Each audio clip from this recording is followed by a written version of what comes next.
Bantu, Stephen Biko, Elhaj Malik El Shabazz, Julius Nyerere, who showed the people how it should be done, Shaka Zulu, Ashanti, Haile Selassie.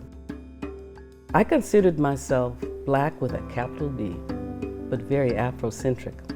So when it became time for me to pick a place to study for my junior year abroad, I chose the University of Dar es Salaam in Tanzania. It was not accepted in time. I decided, come hell or high water, I was going to make it to my motherland someday. My friend Bobby Irving, BA, MA, PhD, friend from high school and college, went into the Peace Corps right after graduation, and we stayed in touch. He was in Kenya, he was in Chad, he was in Tanzania. And I decided, based on his experience, that that was how I was going to do it. And it only took me 37 years. When I got off the plane in Johannesburg, I said, I'm home. But it became painfully evident that I wasn't. I had more fundamentally in common with the other 34 people in my group than I did with almost 2 million people, Black people, in Botswana. We were there because of HIV/AIDS. And one of the hardest hit demographics of that group were teachers. They lost almost a whole generation. And I, as a life skills volunteer, was expected to help mitigate that. And one of the things I was supposed to do to help mitigate that was capacity build existing and future teachers. Okay. I came with 30 years of experience and found out that was irrelevant. It wasn't about mitigating HIV/AIDS, or so I learned. It was about doing for them what they decided they did not want to do for themselves. Okay. All my life, my ethnicity, my gender has been a contributing factor in how I'm perceived, how I'm treated, what is expected of me, what is not expected of me.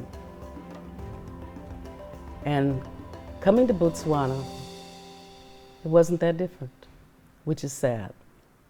But then I met Machibana.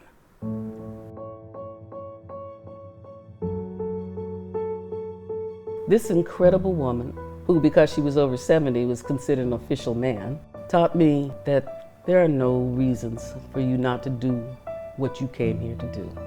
She made sure I was respected. She made sure I got what I needed to do what I needed to do. And because of that, because of her, Peace Corps became the second most profound experience of my life. The first being motherhood, in case you're wondering. You do what you're supposed to do because it's the right thing to do. You take no prisoners, you do not take no for an answer, and you move on. You give as good as you get. And I got the best in Machibana, my host mother. The 2 months with her set the groundwork for what I was able to do, for what I was able to accomplish, and I will always be grateful for that.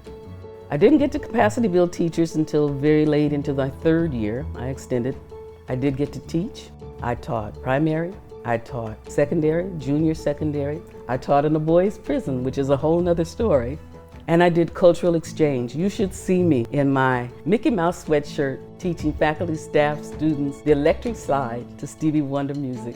I gave me a dime. She said go buy a collar. She said go buy a collar. But I didn't buy no collar. But I didn't buy a collar. Instead of I learned to be a better me. I learned to be a global citizen. And I take the lessons that I learned in Peace Corps everywhere I go. I have now lived in 4 countries. I have visited 24 states, and I've taken the lessons with me and I apply them every chance, everywhere I go. And because of that, I think I've made a difference. So I want to thank you, all of my Peace Corps family, the people I worked with, the people I worked in spite of. I'm a better me.